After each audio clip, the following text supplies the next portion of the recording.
함께 말씀 나누도록 하겠습니다. 우리 오늘은 사사기 1장을 우리 찾아서 함께 나누도록 하겠습니다. 사사기 1장 말씀 함께 찾아 읽겠습니다. 사사기 1장 1절부터 28절까지 말씀 조금 깁니다. 우리 한 말씀 한 말씀 새기면서 같이 읽도록 하겠습니다. 교독하도록 하겠습니다. 제가 먼저 읽겠습니다. 다 찾으셨습니까? 예, 제가 먼저 읽겠습니다. 여호수아가 죽은 후에 이스라엘 자손이 여호와께 묻자와 가로되 우리 중 누가 먼저 올라가서 가나안 사람과 싸우리까?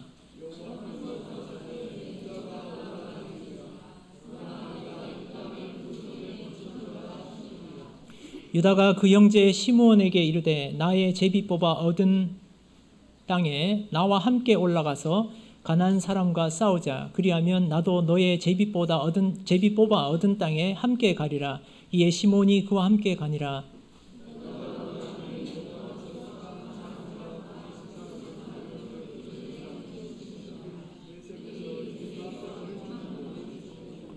또 베색에서 아도니 베색을 만나서 그와 싸워 가나안 사람과 브리스 사람을 죽이니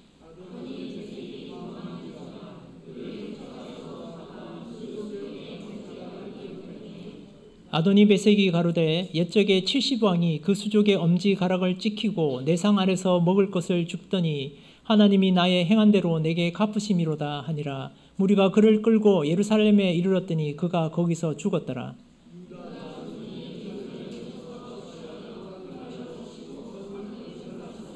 그 후에 유다 자손이 내려가서 산지와 남방과 평지에 거한 가나안 사람과 싸웠고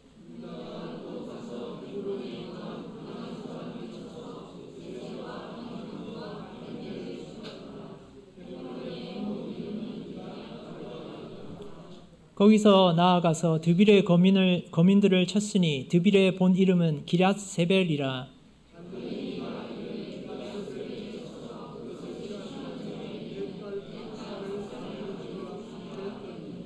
갈렙의 아우요 그나스의 아들인 온니엘이 그것을 취한 고로 갈렙이 그 딸 악사를 그에게 아내로 주었더라.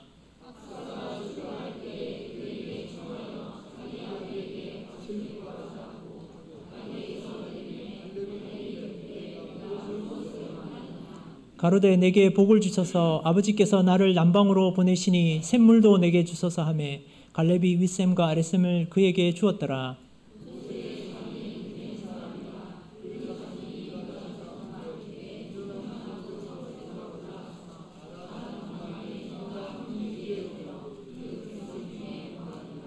유다가 그 형제 시므온과 함께 가서 스밧에 거한 가나안 사람을 쳐서 그곳을 진멸하였으므로 그 성읍 이름을 호르마라 하니라.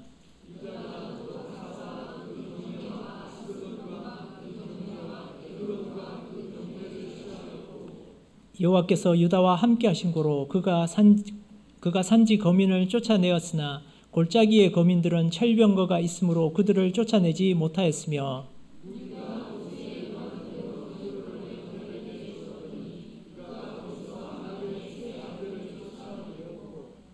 베냐민 자손은 예루살렘에 거한 여부스 사람을 쫓아내지 못하였으므로 여부스 사람이 베냐민 자손과 함께 오늘날까지 예루살렘에 거하더라.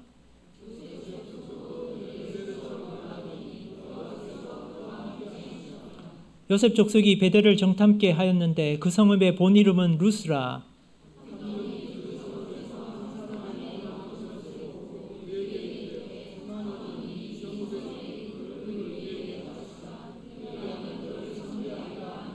그 사람이 성읍의 입구를 가르친지라. 이에 칼날로 그 성읍을 쳤으되 오직 그 사람과 그 가족을 놓아 보내매 사람의 땅에 가서 성읍을 건축하고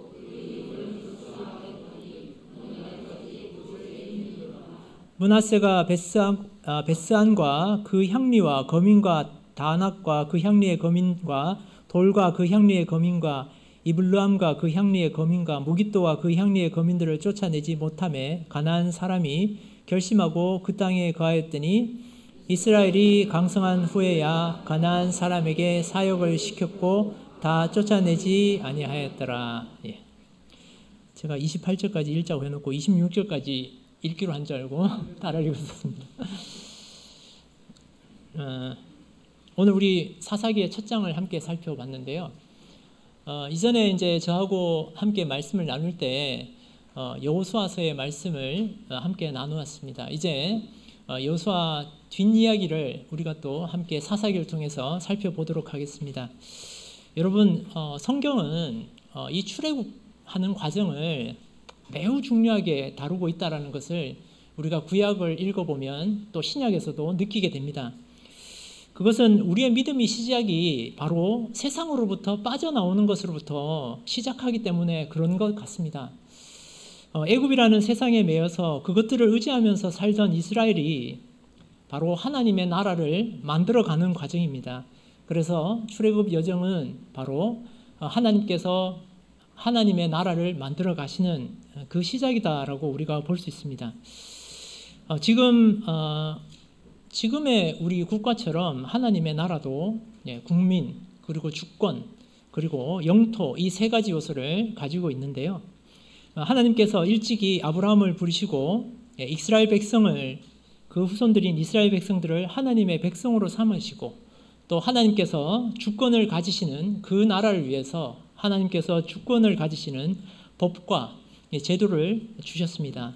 그리고 가나안이라고 하는 이 영토를 하나님께서 준비해 주셨습니다. 그래서 우리가 지금 함께 살펴보고 있는 출애굽, 여호수아, 그리고 사사기는 이 세상에서 제사장 역할을 해야 되는 하나님 나라를 만들어 가시는 과정이다라고 이렇게 우리가 볼 수가 있겠습니다. 그리고 그 과정에서 여호수아와 사사기는 바로 하나님께서 주신 영토를 만들어가는 과정입니다. 하나님의 영토를 만들어가는 이 여호수아서와 사사기를 구분하는 중대한 사건이 있습니다. 그것은 바로 여호수아의 죽음입니다. 여호수아는 그의 삶을 통해서 요단 서편의 가나안 땅에서의 전쟁을 이끌었고, 또 각 지파에게 그 땅을 분배해주고 바로 그의 생을 마감하게 됩니다. 여호수아의 여호수아가 하나님을 향했던 그 찬란했던 믿음을 대변해 줄 수 있는 두 가지를 저는 인상 깊게 떠올리게 됩니다. 그의 삶에서 가장 인상 깊었던 장면을 두 가지를 떠올리면 저는 이 두 구절을 찾게 되는데요. 첫 번째 구절 한번 보도록 하겠습니다. 여호수아서 10장 12절 말씀입니다. 여호수아서 10장 12절 말씀 제가 읽겠습니다. 여호와께서 아모리 사람을 이스라엘 자손에게 붙이시던 날에 여호수아가 여호와께 고하되 이스라엘 목전에서 가로되 태양아 너는 기브온 위에 머무르라 달아 너도 아얄론 골짜기에 그리할지어다 하며, 이 첫 번째 제가 선택한 이 장면에서 여호수아 그가 하나님의 능력을 얼마나 신뢰하고 있었는지, 전쟁이 하나님의 손에 달려있다는 것을 그가 얼마나 확신하고 있었는지를 알 수 있게 됩니다. 그래서 그는 바로 이런 기도를 드릴 수 있었습니다. 여호수아가 태양과 달을 머무르도록 하는, 시간을 멈추게 하는 이런 기도를 하나님 앞에 드렸다는 것은 우리가 그가 하나님의 능력을 얼마나, 이 천지를 주관하시는 분이 바로 하나님이시라는 것을 그가 얼마나 믿었는지를 우리는 깨닫게 됩니다. 또 그런 하나님의 능력을 믿었던 여호수아는 그 일생을 통해서 하나님의 말씀에 순종하는 그런 삶을 살았습니다. 자, 두 번째 제가 선택한 가장 인상 깊은 장면입니다. 바로 여호수아서 24장 15절 말씀이죠. 여호수아서 24장 15절 말씀 함께 제가 찾아서 읽겠습니다. 만일 여호와를 섬기는 것이 너희에게 좋지 않게 보이거든 너희 열조가 강 저편에서 섬기던 신이든지 혹 너희에 거하는 땅 아모리 사람의 신이든지 너희 섬길 자를 오늘날 택하라. 오직 나와 내 집은 여호와를 섬기겠노라. 많은 분들께 여호수아를 가장 제일 대변할 수 있는 말씀을 하나 선택하라고 한다면 아마 많은 분들이 이 말씀을 선택할 것 같습니다. 여호수아는 자신의 믿음에 대해서 확신과 결단을 가진 사람이었습니다. 그리고 그 결단을 자신의 가족 그리고 자신의 민족에게 심어줄 줄 아는 그런 위대한 리더십을 갖춘 인물이었습니다.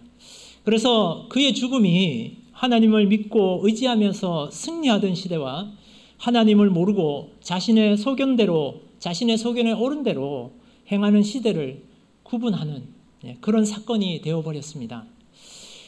여호수아서와 우리 사사기서는 그 시작이 한 인물의 죽음으로 시작한다라는 공통점을 가지고 있습니다. 여호수아서 1장 1절에는 여호와의 종 모세가 죽은 후에라고 시작을 하고 있습니다. 여호와의 종 모세가 죽은 후에 여호와께서 모세의 시종 눈의 아들 여호수아에게 일러 가라사대, 이렇게 기록하고 있습니다. 오늘 읽은 사사기 1장 1절의 말씀은 이렇게 시작하고 있습니다. 여호수아가 죽은 후에, 여호수아가 죽은 후에 이스라엘 자손이 여호와께 묻자와 가로되 우리 중 누가 먼저 올라가서 가나안 사람과 싸우리까? 모세가 죽었을 때에는 하나님께서 명확하게 여호수아라고 하는 후계자를 세워주셨습니다. 그의 뒤를 이을 지도자를 세우시고 그 지도자를 통해서 하나님의 역사를 지속해 나가셨습니다. 그러나 여호수아가 죽은 후에는 특정한 인물을 지도자로 세우지 않으셨습니다. 그리고 모세의 죽음 이후와 여호수아의 죽음 이후에 이스라엘은 극명한 대비가 되는 그런 삶을 살게 됩니다. 사실 이 부분을 우리가 여러 관점에서 생각할 수 있지만 하나님께서 세운 지도자의 역할이 참 크다라는 생각도 하게 됩니다. 그래서 하나님께서 이 새로운 지도자 여호수아를 세우셨을 때 이렇게 말씀하셨습니다. 너의 평생에 너를 능히 당할 자가 없으리니 내가 모세와 함께 있었던 것 같이 너와 함께 있을 것임이라. 내가 너를 떠나지 아니하며 버리지 아니하리니.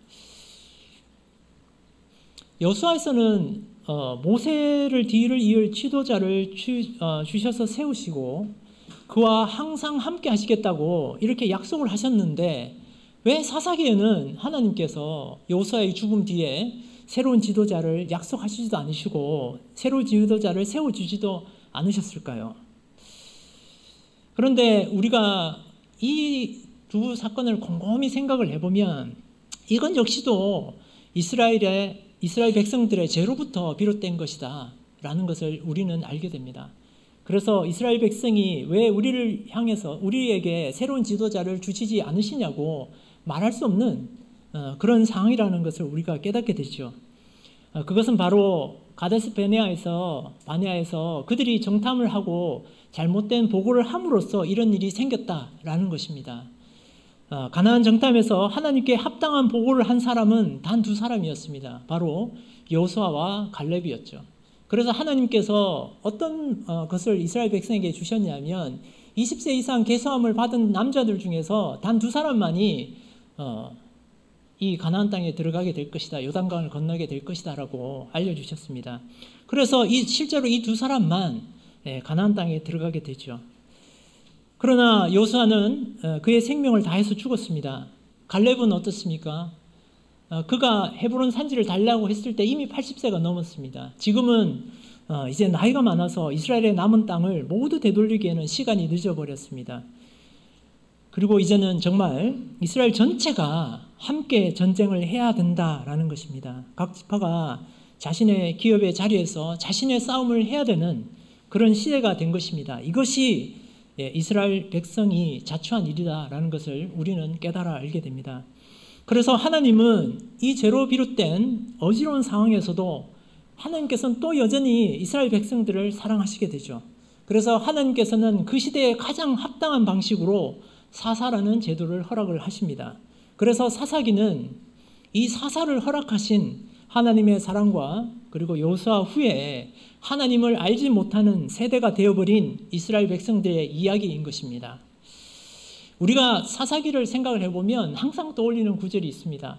여러분들이 너무나도 잘 아는 바와 같이 사사기의 마지막, 그때 이스라엘에 왕이 없으므로 사람이 각각 그 소견에 옳은 대로 행하였더라 라는 사사기 21장 25절의 말씀이 우리 사사기의 특징을 잘 설명해 주고 있습니다.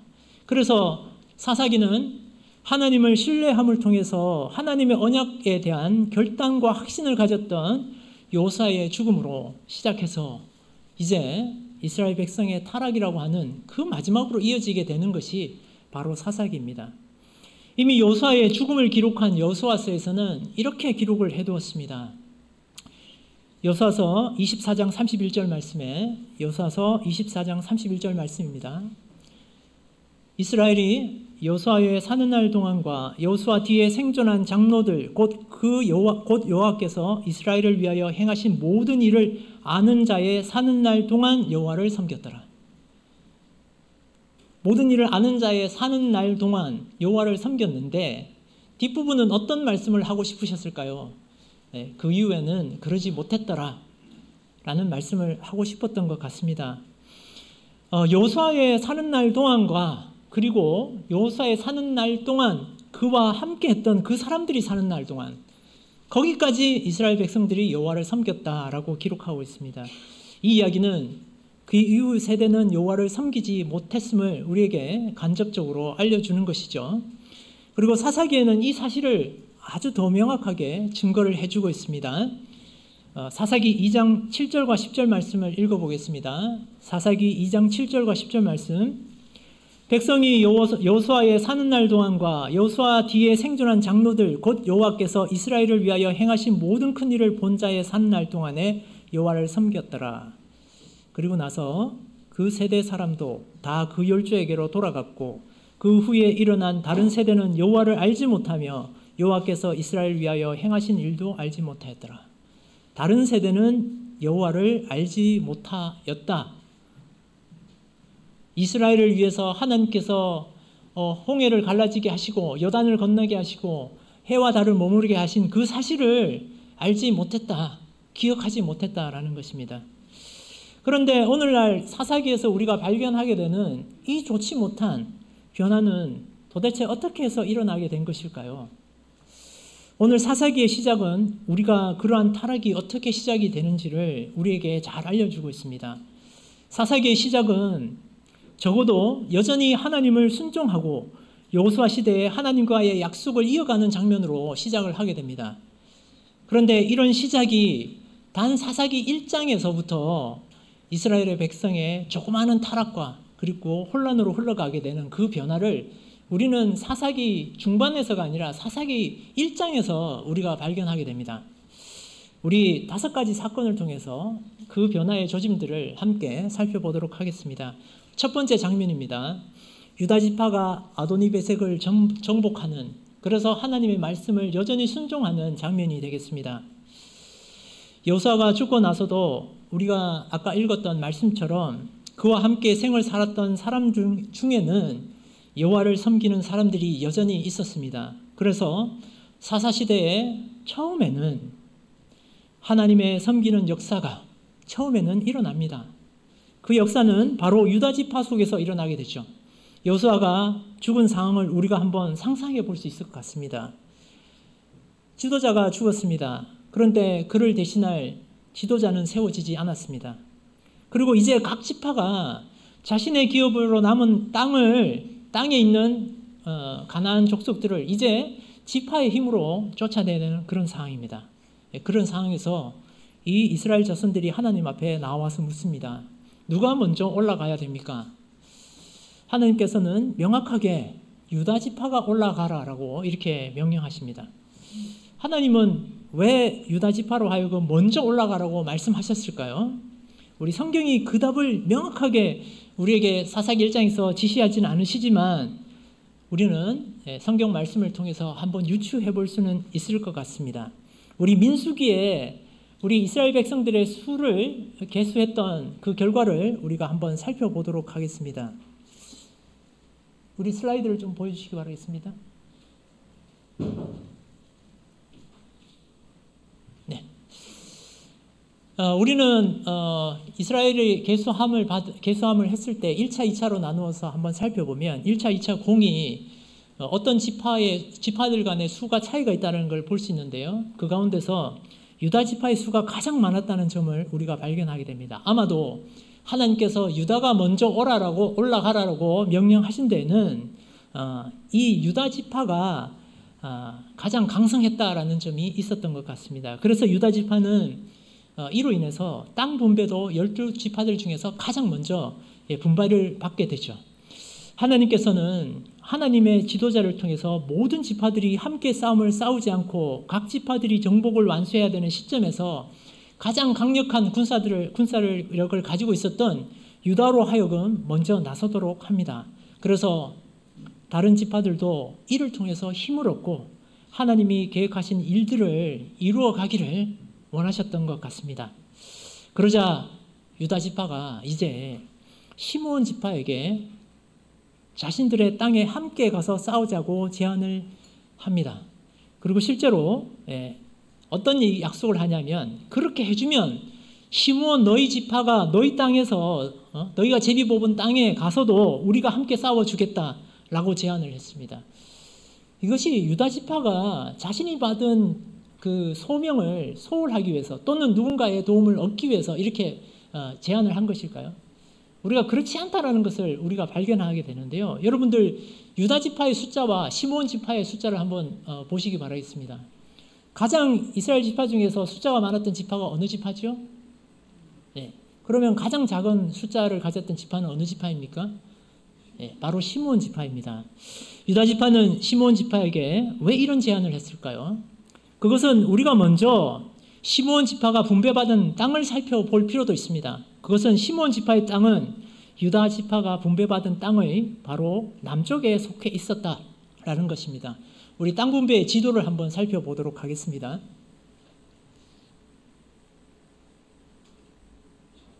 다음 페이지 넘겨주시기 바라겠습니다. 네. 여러분들 땅을 나눌 때 각 지파의 수에 비례해서 가족에 비례해서 땅을 나눠줬습니다. 그래서 유다는 그 중에서 가장 넓은 땅을 이렇게 할애를 받았습니다. 지금 시므온 땅은 어디 있습니까? 네. 유다의 땅 속에 포함이 되어 있습니다. 여호수아서 19장 1절 9절 말씀에 둘째로 시므온 곧 시몬의 자손의 지파를 위하여 그 가족대로 제비를 뽑았으니 그 기업은 유다 자손의 기업 중에서라. 이렇게 성경 말씀이 기록하고 있습니다. 시몬 자손의 이 기업은 유다 자손의 기업 중에서 취하였으니 이는 유다 자손의 분깃이 자기들에게 너무 많으므로 시몬 자손이 자기의 기업을 그들의 기업 중에서 얻었습니다. 예. 그래서 유다 지파가 시므온에게 이렇게 함께 싸우러 가자라고 얘기했을 때는 두 가지 의미가 있는 것이죠. 하나는 땅이 자체가 유다 지파 땅 속에 시므온 땅이 있다 보니까 함께 가서 싸우는 게 합리적입니다. 그 다음에 또 하나는 무엇일까요? 유다 지파가 그 수가 많았고 시므온 지파는 그 수가 작았기 때문에 시므온 지파 네가 싸움을 할 때 내가 도와주겠다라는 그런 배려가 있었다는 것입니다. 그래서 이 두 지파의 싸움은 서로 영향을 주고받을 수밖에 없는 그런 관계였습니다. 유다 지파가 시므온 지파에게 이런 제안을 한 것은 어쩌면 시므온 지파를 배려해서 그 싸움을 도와주려 했던 것으로 보입니다. 우리도 교회 일을 함께 하다 보면 감당해야 되는 일을 나누게 되지만 일을 살펴볼 때 우리가 서로 도움을 주고받아야 될 때가 있습니다. 그래서 구약뿐 아니라 우리 신약에서도 강한 자가 약한 자의 믿음을 담당하고 도와야 한다는 것을 여러 곳에서 강조를 하고 있습니다. 두 군데만 찾아 읽어보겠습니다. 로마서 15장 1절 말씀, 로마서 15장 1절 말씀, 우리 강한 자가 마땅히 연약한 자의 약점을 담당하고 자기를 기쁘게 하지 아니할 것이라. 강한 자가 자신의 기쁨을 취하지 말라라는 것입니다. 갈라디아서 6장 2절 말씀입니다. 갈라디아서 6장 2절 말씀, 너희가 짐을 서로 지라 그리하면 그리스도의 법을 성취하라. 교회 안에서의 일들은 이렇게 우리가 함께 짐을 나누어질 때 그리스도의 법을 성취하게 되는 것입니다. 유다 지파도 자기를 기쁘게 하지 않는 마음으로 시므온의 짐을 나눈 것이라고 우리가 볼 수 있겠습니다. 이로써 유다 지파는 아도니 베색을 물리칠 수 있었고 후에 이스라엘의 수도가 되고 하나님의 성전이 될 예루살렘을 쳐서 얻게 되었습니다. 유다의 순종과 배려가 훗날 하나님의 성전이 들어설 귀한 땅을 얻게 되는 그런 결과를 낳았다는 것이죠. 그리고 후에 유다 지파는 베색, 예루살렘, 헤브론, 드빌, 스밧, 가사, 아스글론, 에그론 등에서 이 가나안 족속들을 무찌르게 됩니다. 자, 이제 두 번째 장면 우리가 함께 살펴보겠습니다. 유다 지파가 철병거가 있는 산지 거민을 쫓아내지 못했다라는 것입니다. 사사기 1장 우리 19절 말씀 다시 한번 주목해 보겠습니다. 사사기 1장 19절 말씀, 여호와께서 유다와 함께 하신 고로 그가 산지 거민을 쫓아내었으나 골짜기의 거민들은 철병거가 있으므로 그들을 쫓아내지 못하였으며, 오늘 유다 지파가 여호수아의 죽음이라고 하는 이 위기 가운데서도 자신의 기업의 땅을 정복하는 사명을 잘 성취해 가고 있었습니다. 그런데 이 유다 지파의 정복에 아주 미세한 균열이 찾아들게 됩니다. 오늘 유다가 산지 거민을 쫓아내었지만 골짜기의 거민들은 쫓아내지 못했는데 그 이유가 바로 철병거가 있었기 때문이다라고 기록을 하고 있습니다. 정복을 잘 해나가다가 철병거가 있는 거민을 만났을 때 그들을 쫓아내지 못했다라는 것입니다. 그런데 이 골짜기를 정복하지 못한 사건의 기록이 무엇인가 우리에게 불안한 시작을 알려주는 것 같은 그런 불길한 느낌이 들게 합니다. 철병거가 있다고 못 쫓아내었다? 네. 무언가 좀 찜찜한 느낌이 있습니다. 우리는 여호수아서의 11장에서 이스라엘 백성들이 북부를 점령할 때 하솔 왕 야빈이 주변의 왕들을 설득해서 모아 나왔을 때의 기록을 우리가 한번 살펴볼 수 있습니다. 11장 말씀에 그들이 그 모든 군대를 거느리고 나왔으니 민중이 많아 해변에 수단 모래 같고 말과 병거도 심히 많았으며 라고 기록을 하고 있습니다. 2만이나 되는, 역사학자가 기록하기를 2만이나 되었을 거라고 기록을 해두었습니다. 2만이나 되는 병거를 가지고 나왔을 때도 이스라엘 백성들은 용감히 싸워서 무찌른 그런 경험을 가지고 있습니다. 그런데 병거에 바퀴에 철을 달았다고 해서 그들을 두려워하게 되고 그들을 쫓아내지 못한 것은 이스라엘 백성들의 불순종이라고밖에 보여지지 않습니다. 이스라엘 백성들이 모세가 죽고 여호수아가 새로운 지도자로 세워졌을 때 하나님께서는 여전히 내가 너희와 함께 하겠다라고 늘 말씀하셨습니다. 그런데 오늘 아까 읽었던 우리 1장의 말씀에도 어떻게 기록이 되어 있냐면 1장 19절에 우리가 읽은 바대로 뒷부분에 골짜기의 거민들은 철병거가 있으므로 그들을 쫓아내지 못하였으며 라고 기록하고 있지만 그 앞에는 보면 여호와께서 유다와 함께 하신 고로 그가 산지 거민을 쫓아내었으나 라고 기록이 되어 있습니다. 하나님께서는 여전히 유다 지파와 함께 하고 계셨는데 그 함께 하고 계시는 여호와가 있었음에도 불구하고 유다 지파가 철병거가 있었던 그 거민들을 쫓아내지 못했다라는 것입니다.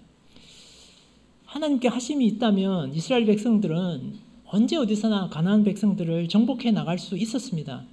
그리고 사사기에서도 하나님께서 이렇게 이스라엘 백성들과 함께 하셨다고 기록하고 계십니다. 이들이 하나님께서 함께 하시는 것을 잊어버리고 철병거를 가진 가나안 거민이 눈에 들어오기 시작합니다. 그래서 그들을 만약에 두려워했다면 이것이 바로 하나님을 향한 불순종이요. 또 만약에 그들이 전쟁에 대한 필요로 인해서 정복하기 쉬운 곳만을 정복하고 나머지는 소홀했다면 이것 또한 하나님에 대한 우리 불순종으로 정복을 멈춘 것으로 이렇게 바라다 보여집니다. 우리가 이 사건을 안타까운 눈으로 보게 되는 것은 무엇보다도 이제 유다 지파의 이 조그마한 불순종이 이스라엘 모든 지파들의 불순종으로 이어지는 그 도화선 역할을 하고 있다는 것입니다. 세 번째 장면 우리 한번 살펴보도록 하겠습니다. 세 번째 장면은 바로 베냐민이 여부스 사람을 쫓아내지 못한 것입니다. 유다 지파가 철병거를 지닌 골짜기 거민들을 쫓아내지 못한 사건이 후에 베냐민 지파가 여부스 사람을 쫓아내지 못하게 되고 그 다음에 므낫세가 벳산을, 다낙을, 돌, 이브를리암, 무깃도에서 거민들을 쫓아내지 못하게 됩니다.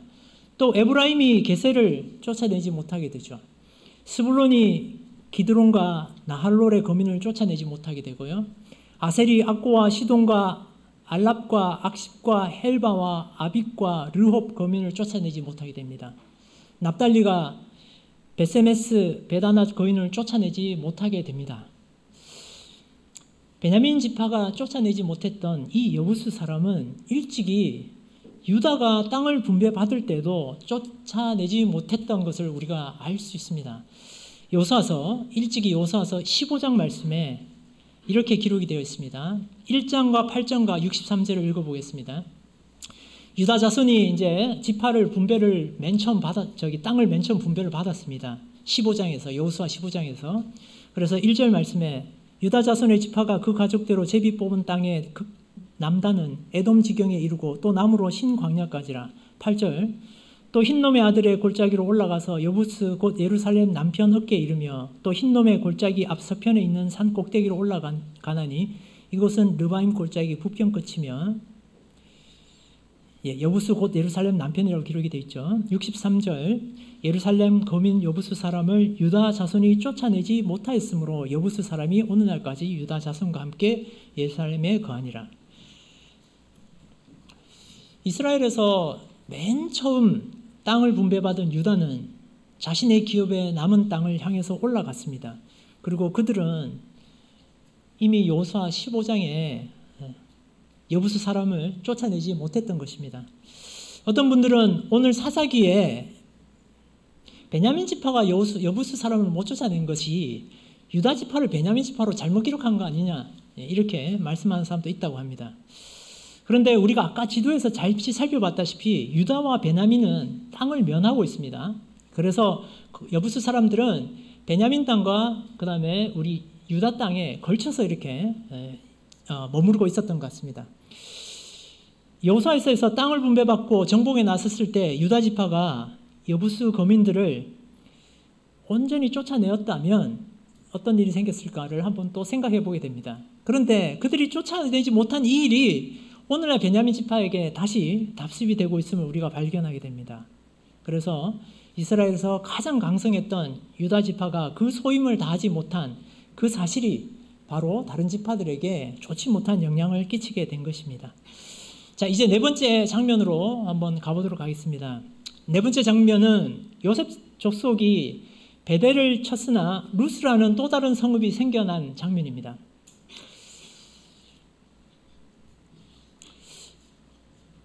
우리 23절부터 26절까지 말씀 한번 다시 보겠습니다. 23절부터 26절까지 말씀 제가 읽겠습니다.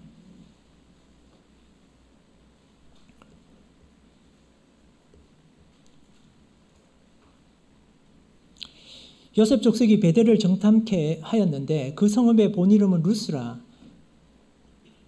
탐정이 그 성읍에서 한 사람이 나오는 것을 보고 그에게 이르되 청하노니 이 성읍의 입구를 우리에게 가르치라. 그리하면 너를 선대하리라 하매 그 사람이 성읍의 입구를 가르친지라. 이에 칼날로 그 성읍을 쳤을 때 오직 그 사람과 그 가족을 놓아보내매 그 사람이 햇사람의 땅에 가서 성읍을 건축하고 그 이름을 루스라 하였더니 오늘날까지 그곳의 이름이더라. 요셉 족속이 베델을 정탐케 하였는데 그 베델이라고 기록이 되어 있는데 그 성읍의 본 이름은 루스라고 이렇게 알려주고 있습니다. 이 장면이 우리에게 무언가 예전에 봤던 한 장면을 떠올리게 하는데요. 그것은 바로 여리고성을 정탐하러 갔을 때의 사건을 우리로 하여금 떠올리게 합니다. 그때 상황과 상당히 유사해 보이는 측면들이 좀 있습니다. 이때도 이스라엘 정탐을 도와주는 어떤 사람이 나타나는데요. 그가 베델 성으로 올라갈 수 있는 통로를 가르쳐주게 되죠. 그래서 이 통로로 우리가 알므로 인해서 요셉 족속은 베델 땅을 쳐서 정복을 할 수가 있었습니다. 그런데 여리고성에서는 정탐꾼을 살려주었던 라반 집안이 어떻게 되었는지를 우리가 기억하여 알고 있습니다. 그런데 이때 정탐을 도와줬던 사람은 라합 때의 가족과는 전혀 다른 결과를 낳게 됩니다. 라합은 온전히 하나님의 백성으로 편입이 되어서 예수님의 족보에까지 등장할 뿐만 아니라 히브리서에서는 라합이 믿음으로 하나님의 구원에 이른 것을 명백하게 기록하고 있습니다. 믿음으로 기생 라합은 정탐꾼을 평안히 영접하였으므로 순종치 아니한 자와 함께 멸망치 아니하였도다 라고 이렇게 기록을 하고 있죠. 그런데 오늘 이 예전에 루스라고 불렸던 이 베델이라고 하는 땅에서 정탐을 도왔던 그 인물은 그 이름도 기록이 되어 있지 않습니다. 그리고 그는 그 후에 다른 곳에 가서 자신의 성읍을 건축하고 그 지역의 이름을 또 다른 루스라고 이렇게 명명하고 맙니다. 여러분들 베델이 어떤 땅입니까? 야곱이 그의 형 에서를 피해서 그의 외삼촌 집 바담 아람으로 이동할 때 하나님을 만나서 그것에 단을 쌓았던 그곳입니다. 하나님께서 우리 창세기 28장에 그 기록이 있는데요. 나는 여호와니 너의 조부 아브라함의 하나님이요 이삭의 하나님이라. 너 누운 땅을 내가 너와 내 자손에게 주리니 내 자손이 땅의 티끌같이 되어서, 이렇게 기록이 되어 있습니다. 그러니까 네가 지금 누웠던 이 베델 땅을 내가 너와 내 자손에게 주겠다라고 약속하신 그 땅 베델입니다. 그 땅을 정탐하러 또 정복하러 요셉 지파가 올라갔습니다. 그래서 이 베델의 원래의 이름은 루스라는 이름을 가지고 있었습니다. 이 루스의 이름은 빗나가다, 패역하다라는 뜻을 가지고 있는 이름입니다. 베델은 어떤 뜻을 가지고 있습니까? 하나님의 집이라는 이름을 가지고 있죠. 일찍이 야곱이 이 루스를, 패역한 이 루스의 땅을 하나님의 집으로 불렀고, 그런데 사사기 와서 야곱이 가장 사랑했던 아들 요셉의 후예들이 이 땅을 정복하기 위해서 올라가게 되죠. 그런데 이 정복 전쟁의 결과로 이 베델이 또 다른 패역한 성, 또 다른 루스를 만들어내고 만다라는 것입니다. 우리가 세상 속에서 만나는 가나안 족속과 같은 사람을 물리치거나 그들이 하나님 백성으로 거듭나거나 하도록 만들지 못하고 그들이 또 다른 하나님을 거역하는 공간을 만들게 해서는 안 되겠다라는 것을 이 장면에서 우리가 발견하게 됩니다. 이러한 균열들이 사사기 시대에 이스라엘 백성들의 타락을 조금씩 불러왔다라는 생각을 우리가 하게 됩니다. 이제 마지막 장면, 이스라엘 백성이 강성한 후에도 사역을 시켰다. 가난한 사람들을 사역을 시킨 장면을 우리가 살펴봐야 됩니다. 사사기에서 우리는 의미심장한 것들을 몇 군데 발견하게 되는데요. 그 중에 하나가 처음에는 이스라엘 백성들이 쫓아내지 못했다라는 기록을 하다가 어느 순간 이런 묘한 표현이 나타납니다. 쫓아내지 아니하였다. 28절 한번 보겠습니다. 마지막 오늘 읽었던 본문의 28절 마지막 한번 같이 보겠습니다. 이스라엘이 강성한 후에야 가나안 사람에게 사역을 시켰고 다 쫓아내지 아니하였더라.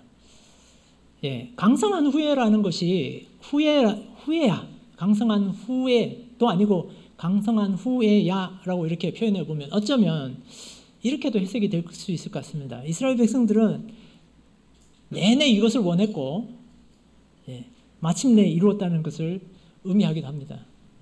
강성한 후에야 사역을 시켰다. 잘 생각해 보면 우리가 그냥 강성한 후에 사역을 시켰다라고 하면 그냥 강성한 후에 사역을 시켰다가 되지만 강성한 후에야 라고 하면 이게 제가 너무 표현을 조금 과장해서 받아들인 걸 수도 있겠습니다만은 어쨌든 이 표현을 통해서 우리는 뭘 알 수 있냐면 이스라엘 백성들이 쫓아낼 능력이 있음에도 쫓아내지 아니한 측면이 있다. 그래서 강성한 후에라는 표현을 쓰셨고 강성한 후에야라는 표현을 쓰신 것을 우리가 발견하게 되죠.